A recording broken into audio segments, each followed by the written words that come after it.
नमस्कार मित्रांनो, मी तेच तुम्ही पाहतात युवा शेतकरी यूट्यूब चॅनल। तर मित्रांनो, आज आपण बोलणार आहोत लसण पिकाबद्दल। मित्रांनो, आपला लसण जे मित्रांनो खूप जास्त प्रमाणात पिवळा जे पडलेला आहे, तर मित्रांनो आपण काय उपाय जे आपण केले पाहिजेत, आपण मित्रांनो हेच आपण आपल्या व्हिडिओमध्ये बघणार आहोत। तर मित्रांनो, चला बघूया आपण जे नियोजन केले पाहिजेत आपला लसण जेणेकरून पिवळा होणार नाही। चला तर मित्रांनो बघूया। मित्रांनो, तुम्ही बघू शकता आपल्या स्क्रीनवरती तुम्हाला दिसेल मित्रांनो, आपला लसणाचा प्लॉट जे मित्रांनो संपूर्ण म्हणजे मित्रांनो पिवळसर जे मित्रांनो झालेला आहे।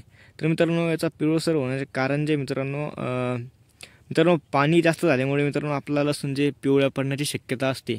तर मित्रांनो, आपण जर आता मित्रांनो बघू शकतो मित्रांनो, आपल्या लसणामध्ये मित्रांनो जे खूप प्रमाणात मित्रांनो वल जे मित्रांनो म्हणजे वलसर आहे मित्रांनो। तर मित्रांनो, आपण जर मित्रांनो आता युरिया द्यायचं म्हटलं, तर मित्रांनो आपल्याला जर युरिया द्यायचं म्हटलं तर मित्रांनो आपल्याला लगेच पाणी जे मित्रांनो पाठीमागायला लागेल, तर आपल्याला रिझल्ट जे मित्रांनो युरिया येईल। मित्रांनो, पाणी लावल्यामुळे जे पाणी जास्त झाल्यामुळे मित्रांनो आपल्याला लसूण पिवळं पडतं आहे।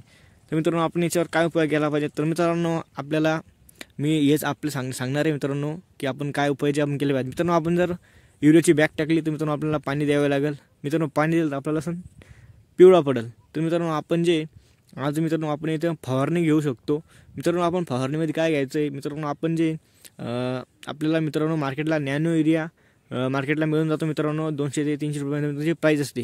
मित्रांनो, आपण याची फवारणी घेऊन आपला लसूण जे मित्रांनो एकदम काळाछाड आपल्याला मित्रांनो पडेल। मित्रांनो, आपल्याला फवारणीचा चांगला रिझल्ट मिळेल।